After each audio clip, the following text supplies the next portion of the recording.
ये start today chapter vector. तो आज हम पढ़ेंगे कि वेक्टर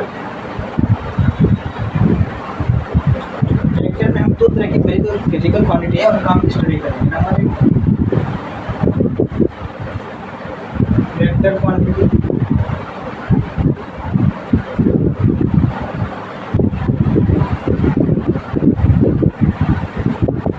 और scalar. Vector those unit those physical quantity which have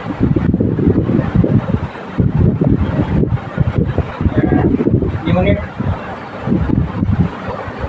and direction।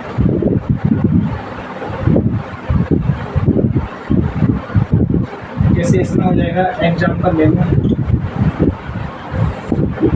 Force velocity acceleration. Force हमारे पास, फोर्स के पास एक डायरेक्शन होते हैं, फोर्स इधर लगा रहे हैं, नॉर्थ में लगा रहे हैं, ईस्ट में लगा रहे हैं, वेस्ट में लगा रहे हैं।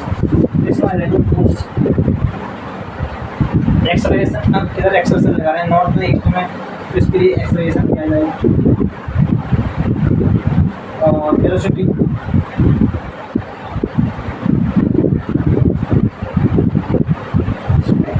स्केलर क्वांटिटी, फिजिकल क्वांटिटी होती है those physical quantity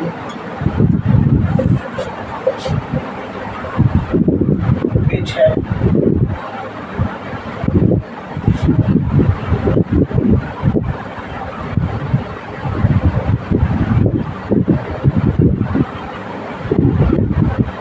those physical quantity जिनके पास फिजिकल क्वांटिटी जिनके पास कोई डायरेक्शन या यूनिट नहीं होती है, यूनिट होती है लेकिन डायरेक्शन नहीं होती, जिसके पास कोई यूनिट नहीं होती है, तो जब don't have direction but they have a unit. इसके क्वांटिटी हैं जिनके पास डायरेक्शन नहीं होती बट उनके पास यूनिट होती है कि हम किससे इस यूनिट को डिफाइन करेंगे, उसका कोई भी डायरेक्शन नहीं होती है। इसके पास जाएंगे जैसे मास हो गया, मास के पास यूनिट है केजी, ग्राम, मिलीग्राम है। और मास वॉल्यूम ले लो, वॉल्यूम के पास डायरेक्शन नहीं होती कि वॉल्यूम कितना ज़्यादा, इसके पास यूनिट होती है। जैसे ये मीटर क्यूब हो गया, सेंटीमीटर क्यूब हो गया, लीटर हो गया, एमएल हो गया।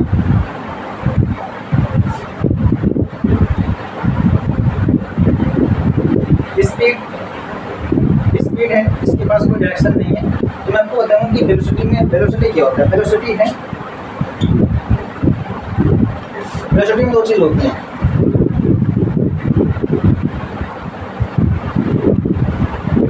मैग्नीट्यूड, ये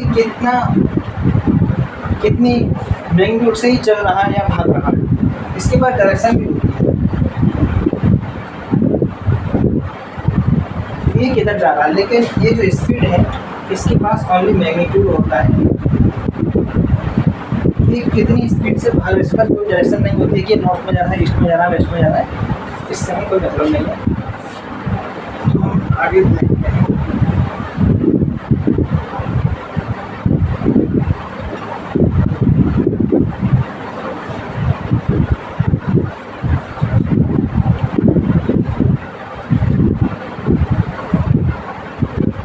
वेक्टर क्वांटिटी में, वेक्टर स्केल क्वांटिटी में नेगेटिव और पॉजिटिव का क्या मतलब होता है। Positive negative, positive negative scalar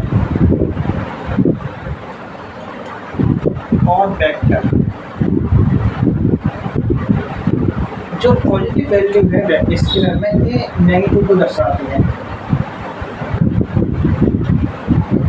ये नेगेटिव में है, पॉजिटिव में है, ये दोनों वैल्यू है। ये मैग्नीट्यूड जी भी, ये वेक्टर का जो वैल्यू है नेगेटिव पॉजिटिव, ये डायरेक्शन को रिप्रेजेंट करती है, ये डायरेक्शन को रिप्रेजेंट करती है। हम देखते हैं हाउ वेक्टर रिप्रेजेंट, वेक्टर को हम कैसे दर्शाते हैं।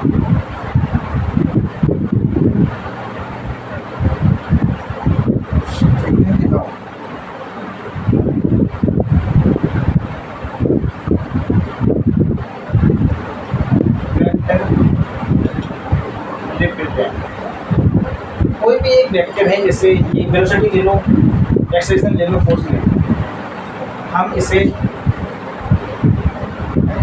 एक है ये चीज़ मान लो x, ये वेक्टर एक ये एक्सेलरेशन है, तो हम कैसे दर्शाएंगे ये वेक्टर की फॉर्म। वेक्टर की फॉर्म दर्शाने के लिए हमें एक ऐसे एरो लगाना पड़ता है। वेक्टर मतलब होता है कोई भी अगर क्वांटिटी वेक्टर है तो इसका मतलब उसका मैग्नीट्यूड भी है और डायरेक्शन भी है। मैग्नीट्यूड को हम रिप्रेजेंट करेंगे इससे, मतलब ये क्वांटिटी है, इसकी भी हम मोड लगा दिया, इसका मतलब है कि पॉजिटिव वैल्यू है। मोड क्या होता है? मोड है मान लो ये x, हम मोड से निकालने के लिए अगर मान लो ये √3 - 5, इसका मतलब क्या है? इसका मतलब है कि अगर कोई भी ये जो मोड में लगी वैल्यू है हमेशा उसे पॉजिटिव करना है, तो हम एक बाहर ये लगा, तो ये हो जाएगा 5 - √3। मोड में रखी वैल्यू तो हमेशा हम पॉजिटिव ही लेते हैं, अगर वो नेगेटिव आती है तो मोड से बाहर एक नेगेटिव का साइन लगा देते हैं ताकि पॉजिटिव हो जाए। ये होगा इसका मैग्नीट्यूड। इसके बाद डायरेक्शन में होती है, डायरेक्शन को हम इससे डिफाइन करते हैं, इसके ऊपर कैप लगा देते हैं, क्वांटिटी के ऊपर कैप लगाकर डायरेक्शन को रिप्रेजेंट करती है, इससे हम बोलते हैं ये तो क्या इसका मैग्नीट्यूड। ये हो गई इसकी डायरेक्शन, इससे ओनली और हम इसे डायरेक्शन में रिप्रेजेंट करते हैं। डायरेक्शन जिससे हम ये डायरेक्शन रिप्रेजेंट करता है इससे हम यूनिट वेक्टर भी बोल सकते हैं। ये यूनिट वेक्टर है, इसके पास ओनली डायरेक्शन होती है, have only direction, not have unit. इसके पास कोई भी यूनिट नहीं होती, इसके पास खाली मैग्नीट्यूड, इसके पास मैग्नीट्यूड होता है, सिर्फ 1 मैग्नीट्यूड होता है, उसका डायरेक्शन होती है। अगर मान लो कोई भी क्वांटिटी है कि x में जा रही है, कोई y में जा रही है, कोई z में जा रही है, तो उसे कैसे प्रेजेंट करेंगे? यूनिट वेक्टर जो हम लगा देते हैं, जिसे कहते हैं यूनिट वेक्टर। यूनिट वेक्टर उसे रिप्रेजेंट कैसे करेंगे? x y z unit vector x axis, इसे रिप्रेजेंट करेंगे y कैप। यूनिट वेक्टर इन y एक्सिस, इसे हम रिप्रेजेंट करेंगे j एक्सिस। यूनिट वेक्टर इन z एक्सिस, इसे हम रिप्रेजेंट करेंगे k एक्सिस। ये हो गया i कैप, ये हो गया y कैप और ये हो गया z।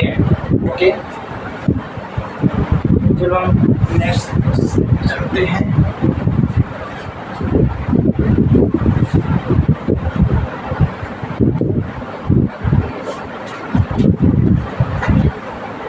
वेक्टर होता क्या है? अगर एक क्वांटिटी है जिसके ऊपर हमने एक एरो लगा दी, तो ऐसे क्वांटिटी ये पेयर में दर्शाता है, ये एक क्वांटिटी के वेक्टर को दर्शाता है कि ये क्वांटिटी वेक्टर है। क्या इसका मतलब क्या है? ये हो गया इसका हेड,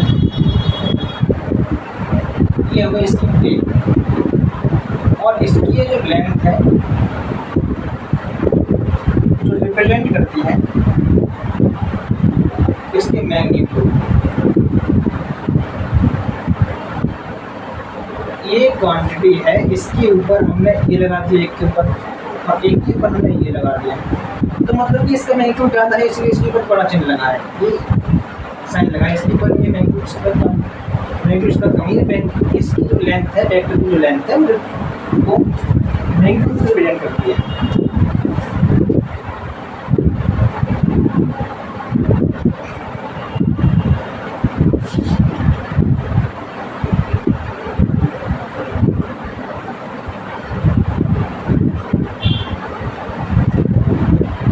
ये एक कार ए है जो इधर जा रही है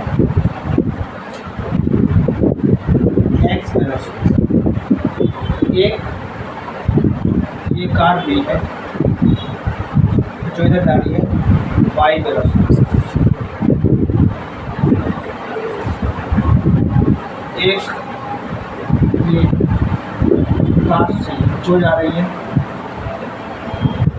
ए वेलोसिटी से। इसका मतलब क्या है?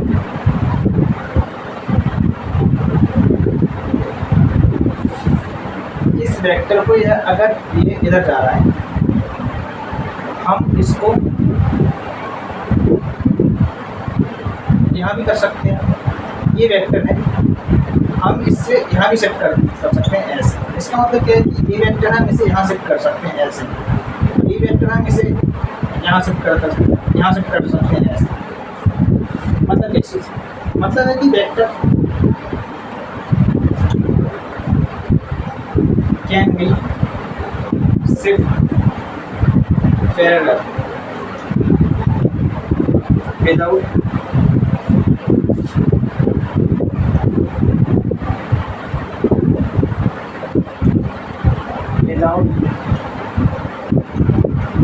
change its magnitude and direction। Vector को हम उसकी विदाउट उसकी डायरेक्शन को चेंज किए बिना, उसकी मैग्नीट्यूड को चेंज किए बिना हम उससे पहले शिफ्ट कर सकते हैं कहीं पे भी।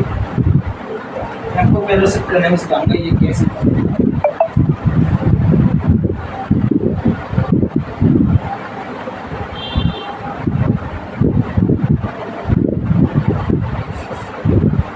ये वेक्टर ए है, ये वेक्टर बी है।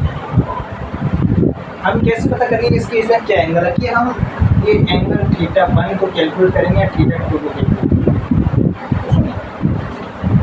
Angle between two vector is naught angle. हम दो वेक्टर के बीच उस नॉट एंगल को कैलकुलेट करते हैं जिसकी टेल और टेल जुड़ी हो, या फिर हेड और हेड जुड़ा हो, इसको कैलकुलेट करेंगे। मतलब इस नॉट एंगल लेंगे जिसमें टेल से टेल और हेड से हेड जुड़ा हो, उसके बीच में हम बिग एंगल नहीं लेंगे इसके लिए। अब देखते हैं कि एक वेक्टर है जो एक्स में जा रहा है,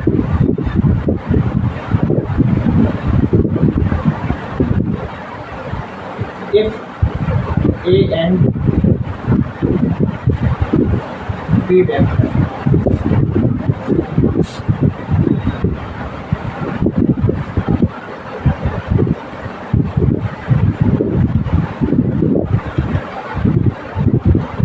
angle between A and B vector is 30 degree। दो एंगल है, दो वेक्टर है, एक ये है, इसलिए मैग्नीट्यूड इसको डायरेक्शन, एक वेक्टर ये है। इन दोनों के बीच में 30 डिग्री का एंगल है। अब क्या मैंने पहले ही बोला था कि वेक्टर में नेगेटिव है और पॉजिटिव, वो डायरेक्शन को दर्शाता है, मैग्नीट्यूड को नहीं।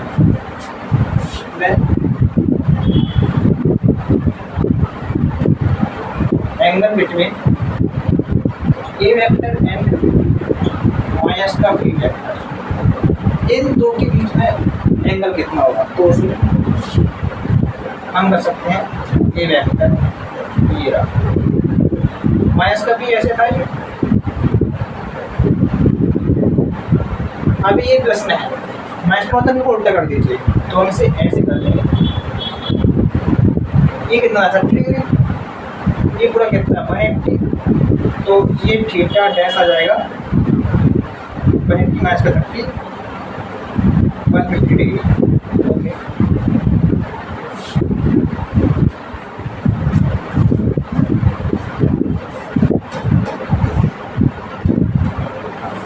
और भी हम क्वेश्चन करते हैं।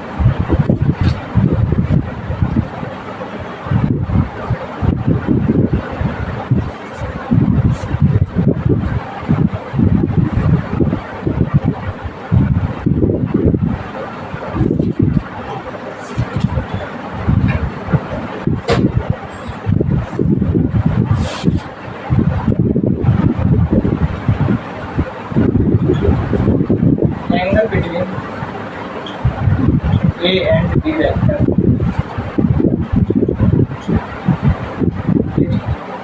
50 डिग्री, देन एंगल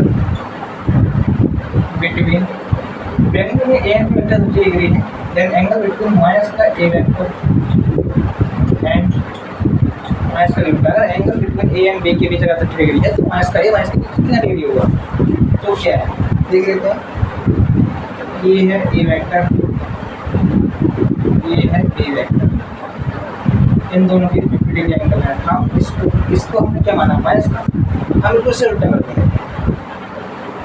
ये था ए वेक्टर, हमने इसे कर दिया ये इधर, सही है, माइनस में हो गया ये माइनस एक्स एक्सिस। ये है बी, इसी प्लस में लिया था हमने, अब पूछ रहा माइनस, ये ऐसा है, हम इसे उल्टा कर देंगे 50 वेक्टर। अगर इसके नीचे 50 डिग्री है तो इसके नीचे 50 डिग्री रहेगा, सही बात है, सही है। हम नेक्स्ट लेक्चर बाद में डालेंगे।